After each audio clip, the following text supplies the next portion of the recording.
Hi! Good day to you guys, and this is our Day 5's 7-day challenge ng Success Blueprint ni Mr. MJ Lopez. My name is Myla Dolor at ito ang aking entry. Today, pag-uusapan natin ang isang bagay na kayang magbago ng ating pananaw sa buhay. Gratitude. Ang gratitude o ang pagiging mapagpasalamat ay isang simple pero powerful na ugali na makakatulong sa ating growth at magdadala ng abundance sa ating buhay.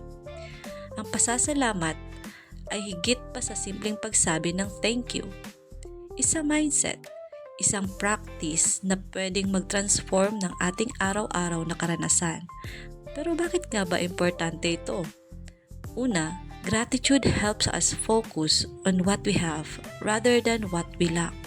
Kapag natutunan nating mapahalagahan ang mga bagay na nasa atin na, mas nagiging masaya at kontento tayo sa buhay. Hindi ibig sabihin nito na tumigil na tayong mangarap, but it creates a foundation of positivity para mas madali nating maabot ang mga goals natin. Pangalawa, ang pagiging grateful ay mahalaga para sa growth mindset.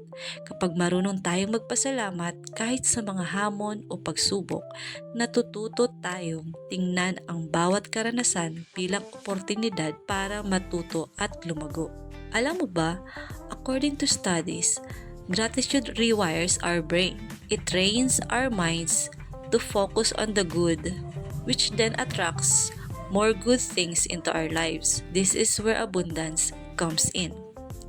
Kapag pinili nating maging thankful, mas nagiging bukas ang ating isipan at puso sa mga blessings na dumarating.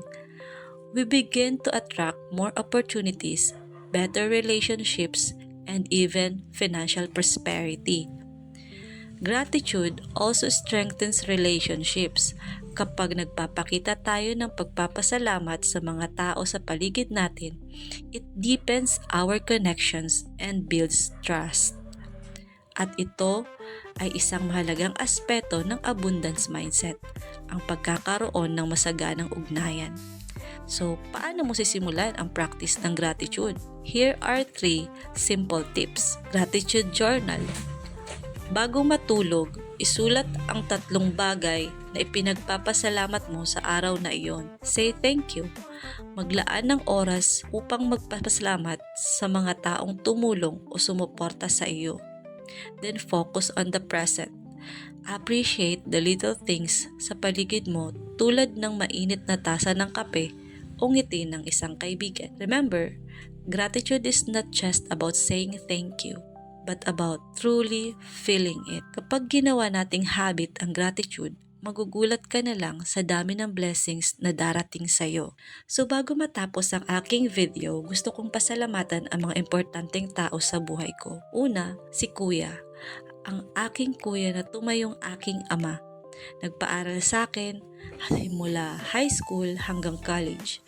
I am forever grateful for that na until now ikinigkwento ko sa mga kakilala ko, kaibigan ko, at maging sa mga anak ko how grateful I am to have kuya na mabait at supportive like him. Dahil sa kanya, ako ang pinakaunang college graduate sa aming pamilya at ipinangako ko sa sarili ko na hindi man ako makapag-payback agad-agad, I'll make sure I'll pay it forward. At yun ay natupad dahil ako naman ang nagpaaral sa 3 mga sunod naming mga kapatid. Pangalawa, si ate. Si ate na napaka-generous basta meron talagang mabibigay.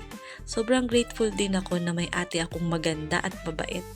Napaka-supportive din. Kaya nung nagkaroon ng opportunity na siya naman ang nangangailangan ng tulong, hindi ako nag-atubili. Inako ko ang responsibilidad na maging ina sa kanyang bunsong anak para makapag-abroad siya at mabigyan ng magandang buhay ang kanyang mga anak. At proud ako na kahit wala pa akong sariling anak na mga panahon na yon, ay may batang mommy ang tawag sa akin. Pangatlo, si Lolo at si Lola. Sobrang laki ng utang na loob ko sa kanila dahil kinupkup nila kami nung panahong namatay ang aming ama. Although 1 year old lang ako nang namatay si Papa. I'm still thankful na di ko masyado naramdaman na may kulang sa buhay ko dahil may lolo at lola naman ako. Kaso, pag first year high school ko, namatay na si lolo. Doon parang nag-sink in na ang lahat sa akin.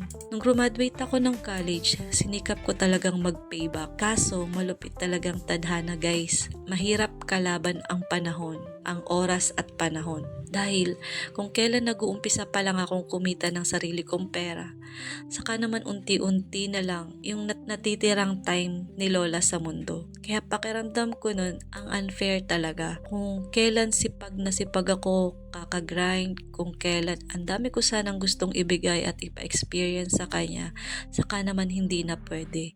Marami ng bawal at hindi na rin kaya ng katawan niya. May mga pagkakataon na kahit pangalan ko ay limot niya na. Ito ang isa sa matinding regrets ko sa buhay. Kaya kayo guys, hanggat buhay at malakas pa ang magulang nyo or lola, lolo or kung sino man na nandyan habang lumalaki kayo at nag-aalaga sa inyo, huwag nyo silang babaliwalain. Huwag nyo silang sasagot-sagutin. Huwag nyo silang bibigyan ng sama ng loob. Pakita nyo sanang thankful kayo dahil sa kanila, dahil napakaikli pala talaga ng buhay. Hindi mo masasabi kung kailan sila mawawala. Pang-apat, si mama. Malaki ang pasasalamat ko kay mama kasi simula nang nagkaanak na ako at nagkaroon ng sariling pamilya, siya yung nag-aasikaso sa mga anak ko kapag ang dami kong ginagawa. Kung wala si mama, siguro hindi ako mapapanatag at baka hindi ako naging mas productive nung wala pa akong baby. Kinuha ko si mama para may alis ko siya sa mahirap na buhay sa bukid, sa pagkukopra, sa pagtatabas, sa pag-uuling, pakikilabada, para makapag-provide sa 3 kong maliliit pang kapatid. At dahil alam ko na hindi naman pwede na siya lang yung kunin ko, kinuha ko silang lahat. Package kumbaga. Dahil gusto ko may peace of mind si mama. Ipinahaw ko na ako nang bahala sa pag-aaral nitong 3 kong kapatid para wala na siyang aalalahanin.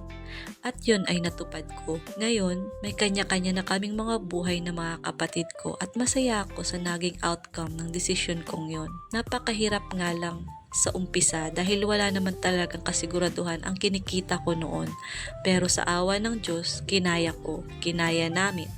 Nakapagtapos sila kasi nagpursige rin naman silang lahat. Tulad ng ate at kuya ko, wala rin akong hinihinging kapalit kundi ang makita silang magtagumpay at ipinangako ko na andito pa rin ako nakaantabay kung sakaling kailangan nila ako.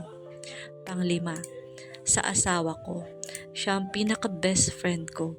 Kung wala ang suporta niya, hindi ko alam kung aabot ako dito. Kung maaabot ko ba yung mga pangarap ko. Kasi para sa isang tulad ko na ambitious independent woman at breadwinner, mahalaga na may isang tao na nakakaunawa at supportive na partner. Masasabi ko na ang pinaka-best investment ever ng isang tao ay ang pagpili ng iyong mapapangasawa dahil it can make you or break you. It will determine kung anong klase ang future mo. Kaya sobrang pasasalamat ko sa kanya simula umpisa, ngayon, bukas at hanggang dulo. Pang-anim, sa mother-in-law ko syempre. Siya kasi ang pinaka-inspirasyon ko bago ako nag-risk magnegosyo. Siya ang aking unang mentor, kumbaga. Sa kanya ako madalas humihingi ng payo regarding sa business at mas open ako sa kanya sa maraming bagay dahil alam kong hindi niya ako i-judge. Masasabi ko na halos parang ako ang tunay na anak niya kaysa sa asawa ko kasi kami halos madalas mag-usap patungkol sa maraming bagay, problema man o hindi. Napakaswerte ko na siya ang binigay ni Lord na mother-in-law ko, lalo na ng mga panahon na hindi pa naman kami kasal ng anak niya. Kaya lagi kong ipinagdarasal ang health niya para makapag-spend more time pa siya sa amin at sa mga apo niya. Pampito, nagpapasalamat ako sa mga anak ko. Sila ang source of happiness ko. Totoo na kahit pagod na pagod ka na, kapag may naglalambing na anak mo, may nagdadala sa'yo ng pagkain, may nag-aabot ng tubig, may yumayakap na lang bigla sa likod mo, may laging humahalik-halik sa'yo at nagsasabi ng I love you, mommy. Yun palang parang sarap na sa feeling. Pangwalo, syempre nagpapasalamat ako sa aming negosyo, sa mga kasama ko sa negosyo, mga katuwang sa araw-araw at sa aking mga suki. Maraming salamat sa inyo at makakaasa kayo na patuloy naming i-improve ang aming services para sa convenience nyo. Salamat sa tiwala simula umpisa hanggang ngayon. Mag-11 years na tayo guys sa June 2025. Higit sa lahat, ang ipinapagpasalamat ko kay Lord, yung binigyan niya ako ng talent.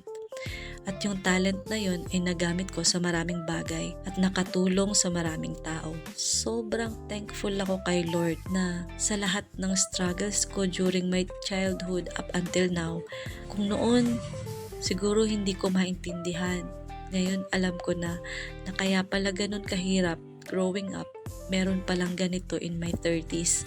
Marami siyang kinuha sa akin noon pero madami din siyang ipinadala na makakatulong sa akin sa pag-abot ko ng aking mga pangarap. Hindi man naging madali ang lahat, kinaya at nalampasan ko naman dahil lahat ito sa Kanya.